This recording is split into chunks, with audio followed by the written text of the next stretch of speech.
got to get your reaction, initially, I'd like to hear your immediate reaction to President Trump's announcement of this 2 weeks of a negotiation period that he would like to hold, but also sort of get your sense on where Gen Z is more broadly on all of this.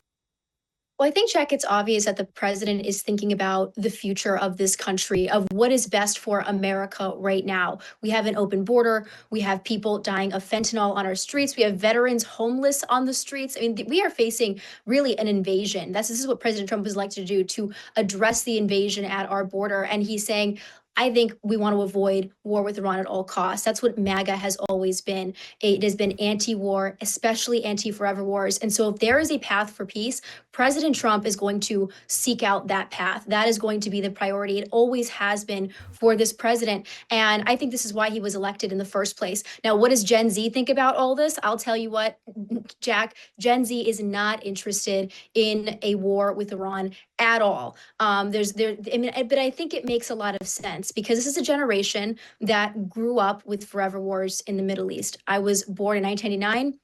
My entire childhood, we were engaged in conflict in Iraq and Afghanistan. And so I think this is a generation that looks at what's happened to our country, sees all of the problems here at home, and wants to avoid another foreign conflict at all costs. And I feel that this is actually where President Trump has always been, and the MAGA movement has always been.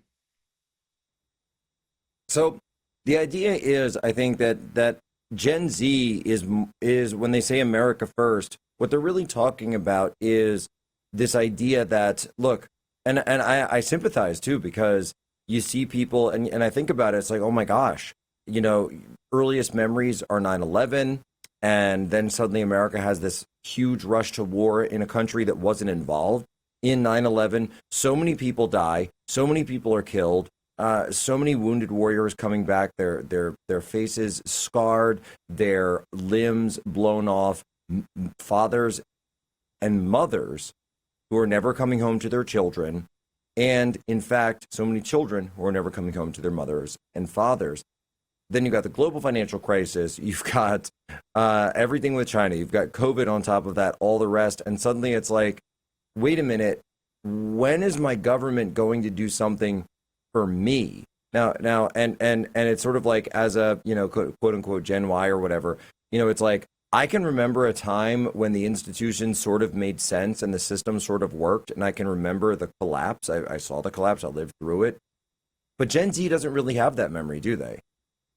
No, not at all, Jack. And I think it's millennials that are the first generation to inherit an economic future worse off than their parents. Certainly Gen Z has that as well. We look out into the future, and you're never going to own a home. If you do, we'll own one maybe in our 50s or our 60s. Rent is skyrocketing. It's not keeping up with wages. You have massive amounts of student debt that people are taking on.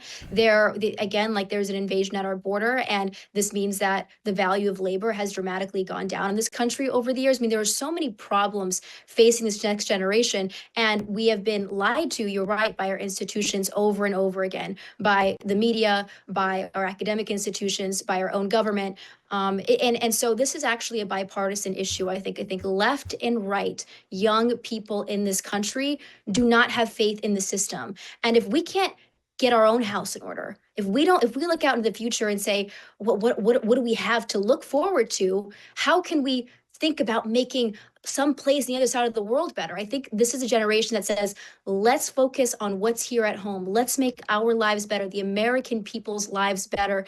And then we can worry about what's happening across the country, overseas. I mean, this is about priorities. This is actually biblical, right? Take the log out of, your own eye before the splinter out of your neighbor's. And that is exactly where this generation's at. Well, no, I think that's exactly right. And when it comes to Gen Z, then when they hear President Trump has stood up to the war lobby that was calling for these immediate strikes and was saying that we need to go in right now, rush, get into another conflict, don't negotiate, and I'm just going to say it. And Media wrote me up for saying this on Twitter last night. Mark Levin was demanding that the president of the United States not take any more meetings. He said, no more meetings. No more meetings, Mr. President. You're not allowed to have them. And he's got that very shrill voice. And it's interesting because, it's like, Mark, I'm from like 15 minutes from where you're from. Like, we don't, like you don't have to do that. Just, have some like hot tea or something. I don't know. And you're not the president. Donald Trump is the president. Do you think then that Gen Z is going to look favorably on President Trump's decision to pump the brakes and say, hey, let's explore all the options here? Well, Jack, absolutely. And it's not just right-wing Gen Z, although that's certainly true if you look at the new right, the young energy of this party, but it's also people on the political left, young people on the political left that are looking at the situation abroad and saying, we just don't want any part of this. And there's an opportunity, I think, a golden ticket opportunity for Trump to create, and I think he already has, but to truly really cultivate it in the face of this crisis, to say, we are a new populist movement that is bringing in people who might not necessarily be traditional neocon Republicans, might not have even been voting for Republicans in the past. And this is what he's been able to do, and this is what he has an opportunity to continue doing, bringing this coalition of people that is extremely unique, and especially among young people when they see the bravery. I think there was a soundbite where he said, I don't think we want a war with Iran, and it was circulating around left-wing TikTok. I mean, there are people who are watching him on the political left, especially among young people, saying this is an opportunity really for us to stand up for peace.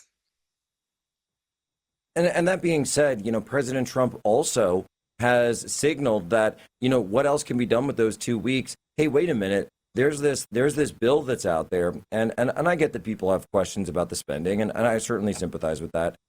But this goes to funding deportations. And we know that this administration, and Kayleigh McEnany was out last night talking about this, that's the number one priority for President Trump. And it has been his number one issue for the American people when they look at their list of priorities that are facing them. So, Evita, we're doing your Gen Z whisperer, analysis for us here on the program. But, how does Gen Z view the deportations? Obviously, there's a split, I would imagine, between left and right. But in terms of prioritizations, deporting the 20 to 50 million illegal aliens that are here, how does Gen Z view that? Well, I think it's a good question, Jack, but I think there's still a political divide on this issue.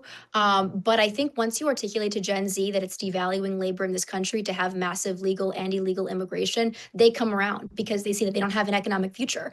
I think what President Trump has been able to do since 2015 is be he is very culturally savvy. He is somebody who, even though he's an older guy, is able to articulate the feelings of really of the people of this. He's able to have a pulse on the zeitgeist, and this is why what he said in on the debate stage about ending the forever wars was so radical, but also so resonant, because it was what everybody was feeling. And I think this is a president that cares about what young people think and want. And I think if he is able to create a deal to make some peace in this critical time, he is going to be deeply respected by young people. And I think he is somebody who really cares about that more than any other president, I think, ever has cared about where young people are at. This is what this president has been able to do.